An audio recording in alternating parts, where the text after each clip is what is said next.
नमस्कार। मैं अशोक जरोठी। सभी भाई बहनों का मेरे चैनल में स्वागत है। दोस्तों, भारत के मुख्य न्यायाधीश की एक टिप्पणी ने भारत विरोधियों की और जो घुसपैठिया प्रेमी थे ना, उनकी चूल्हे हिला के रख दिए।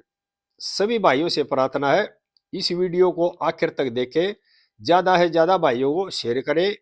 और जिस भाई ने चैनल सब्सक्राइब नहीं कर रखा, मेरे चैनल को कृपया सब्सक्राइब भी कर ले। मामला क्या था? भारत के मुख्य न्यायाधीश बनते ही सूर्यकांत जी ने स्पष्ट कर दिया था कि अब जो सुप्रीम कोर्ट में सुनवाई होगी ना, वो नियम और कानून के हिसाब से होगी। पहले नियम और कानून के हिसाब से सुनवाई नहीं होती थी। जो कई बड़े बड़े वकील थे, वो सीधे आते थे और मिल ऑर्डर कह गया अपने मामले की सुनवाई करते थे और बड़े लोगों को न्याय दिलवा के चले जाते थे। गरीबों की सुनवाई नहीं होती थी। लेकिन सीजीआई के पद पर बैठते ही हमारे न्यायाधीश, मुख्य न्यायाधीश ने स्पष्ट कर दिया, अब मैं गरीबों के लिए सुनूंगा, रात दिन सुनूंगा और नियम और कानून से सुनूंगा। और उसके बाद जो बड़े बड़े वकील थे, बड़े बड़े जो लोग थे और जो घुसपैठियों के प्रेमी थे, उनकी चूल हिलनी शुरू हो गई है। और सीजीआई सूर्यकांत जी देश के गरीबों के मसीहा बन के उभरे हैं। एक तरह से उन्होंने स्पष्ट कर दिया, पहले दिन से नीति स्पष्ट है। देश का जो सुप्रीम कोर्ट है, देश के संविधान के मुताबिक चलेगा, बड़े लोगों के फेस के हिसाब से नहीं चलेगा।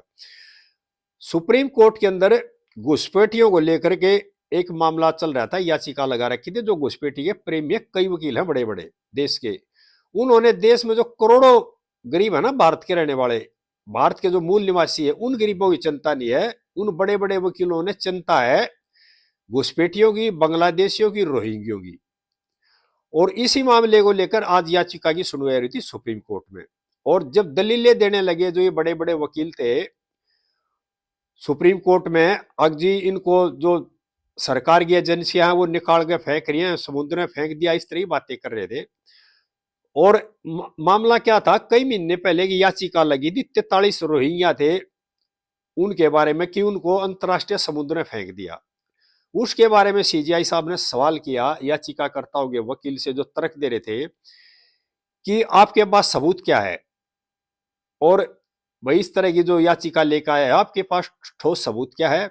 दूसरा, क्या इन घुसपैठियों के लिए हम रेड कारपेट बिछा दे, यानी कि हिंदी में स्पष्ट कहा हमारे सीजीआई साहब ने कि इनके लिए लाल कालीन बिछा दे घुसपैठियों के लिए। देश के जो करोड़ों लोग हैं, उन गरीबों के बारे में आपको चिंता नहीं है, इन लोगों की आपने इतनी चिंता हो रही है। इस तरह की टिप्पणी की हमारे सीजीआई साहब ने। उसके बाद है ना, ये याचिकाकर्ता एक तरह से गिड़गिड़ाने लगे, कह लगे हम तो जनाब संवैधानिक प्रक्रिया चाहते हैं इनको बाहर करने के लिए। यानी कि देश की जो एजेंसियां वो इनको बाहर करने के लिए संवैधानिक प्रक्रिया पहले अपनाती है। बगैर संवैधानिक प्रक्रिया के किसी आदमी को बाहर नहीं किया जाता। जो घुसपैठी है जो पकड़े जाते हैं, उनको तमाम जो न्याय प्रक्रिया, नियम कानून होते हैं, उनका पालन किया जाता है। जब दूसरे देश में उनको वापस उनके देश भेजा जाता है। लेकिन इनका मामला क्या है, ये चाहते हैं अपनी वोट बैंक की राजनीति करना। क्योंकि जो घुसपैठी है, जो बांग्लादेशी है, शरणार्थी है, ये कुछ विपक्षी जो दल है ना, उनके वोट वोट बैंक है, उनका पेट वोट बैंक है। उनकी रक्षा के लिए इस तरह की याचिका लगाते हैं और एजेंसियों के काम को प्रभाव करने के लिए। क्योंकि सीधे सुप्रीम कोर्ट जाएंगे, सुप्रीम कोर्ट से मामला जाने के बाद में एजेंसियों पर दबाव बनेगा और इनका जो वोट बैंक को बचा रहेगा, इनका संरक्षण करते एक तरह से। और सुप्रीम कोर्ट को बढ़ाते ही हथियार इस मामले में। जो हमारे सीजीआई साहब है, बिल्कुल कॉमन मैन है, गांव की गलियों से पढ़कर उठ के यहां तक पहुंचे, उनको इनकी सारी करतूतों का पता है।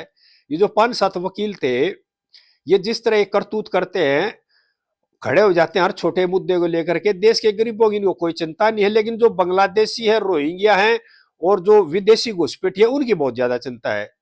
और ये जो याचिका लगाते हैं ना, वो एक तरह याचिका लगाते हैं देश की जो कानून को पालन कराने वाली एजेंसियां, कार्यपालिका के काम को बाध्य करते हैं सुप्रीम कोर्ट को हथियार बना करके।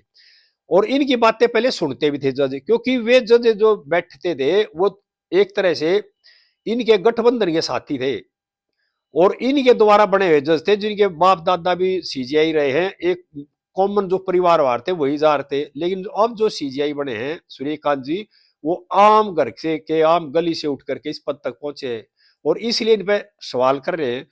और सवाल उठा है हमारे सीजीआई ने सरकारों पे भी, अभी जो पहले की सरकारें भी थी, अब जो मौजूदा सरकारें भी हैं, अब सरकार क्या कर रही है? क्या इस देश को धर्मशाला थोड़ा बना देंगे? आया कोई मुंह उठा गया, अरे देश में आ गया, फिर शरणार्थी के तौर पर आया और उसके बाद अधिकार जमाने लग गया, अभी सरकार से मांग करने लग गया।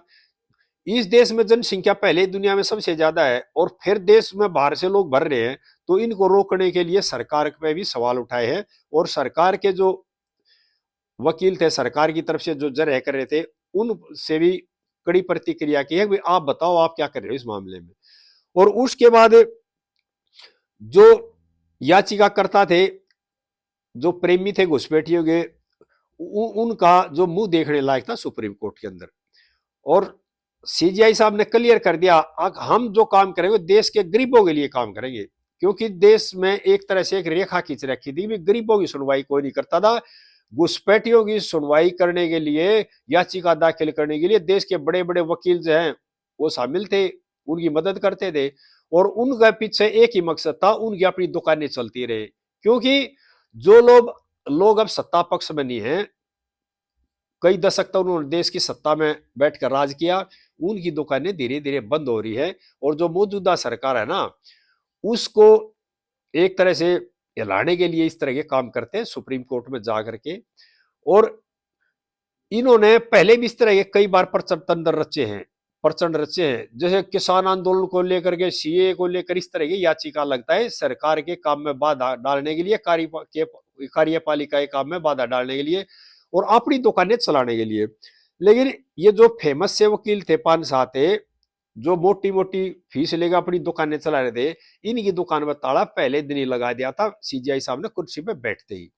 और मैं यहाँ देशवासियों को एक बात और बताना चाह रहा हूं, नए जो सीजीआई साहब है ना, अपने हर कदम से, हर फैसले से, हर टिप्पणी से एक तरह से देश के नायक बनते जा रहे हैं। और इनके जो फैसले है ना, वो देश की उन्नति, देश के संविधान और लोकतंत्र की सुरक्षा के लिए एक मील का पत्थर साबित होंगे आने वाले टाइम में।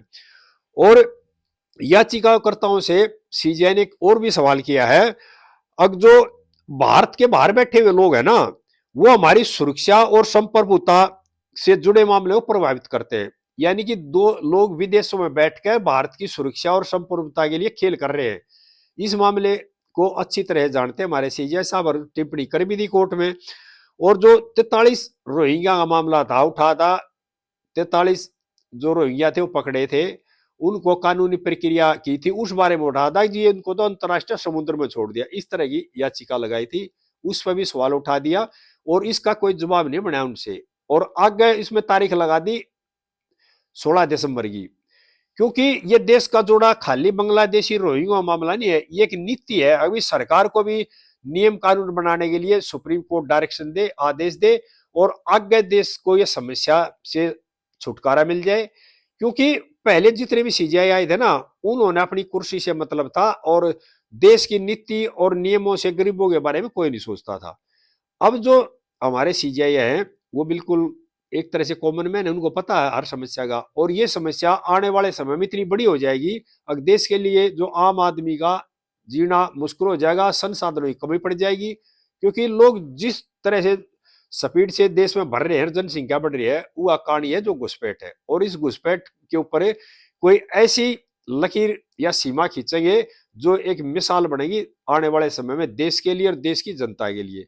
सभी भाइयों से प्रार्थना है, इन जो जो गठजोड़ थे ना, फिक्सर थे, फिक्सरों को पहले दिन सुप्रीम कोर्ट में आईना दिखा दिया था और फिक्सरों की दुकान में ताला भी लगा दिया था। और भी हर रोज इस तरह के सवाल करते रहेंगे। और ये जो फिक्सर है ना, धीरे धीरे ये सुधर जाएंगे और देश के जो आम जनता है ना, उसको राहत मिलेगी और विश्वास भी कायम होगा न्यायपालिका के ऊपर देश की जनता का। सभी भाइयों से प्रार्थना है, इस वीडियो को ज्यादा ज्यादा शेयर करें, आगे इस तरह की बातें फिर करते रहेंगे। जय हिंद देशवासियों।